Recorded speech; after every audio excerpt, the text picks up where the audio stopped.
అడవిలో లభించే పుట్టగొడుగులు అంటే చాలా ఫేమస్ అన్నమాట.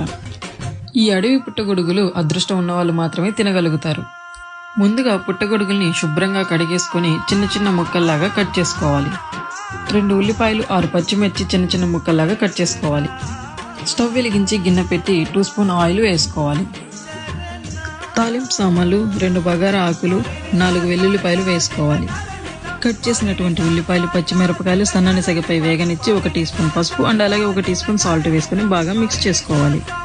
మూత పెట్టేసుకొని 2 మినిట్స్ వేగనివ్వాలి. తర్వాత కట్ చేసినటువంటి పుట్టగొడుగుని కూడా గిన్నెలో వేసి బాగా మిక్స్ చేసుకొని ఒక 5 మినిట్స్ సన్నని సెగపై ఉడకనివ్వాలి. 10 మినిట్స్ తర్వాత 2 చెంచాల కారం వేసుకొని బాగా మిక్స్ చేసుకొని మూత పెట్టుకొని ఒక 3 మినిట్స్ ఉడకనివ్వాలి. చివరిగా 1 స్పూన్ గరం మసాలా కూడా వేసుకోవాలి. అంతే అండి, నోరూరించి వేడి వేడి అడవి పుట్టగొడుగుల కూర రెడీ.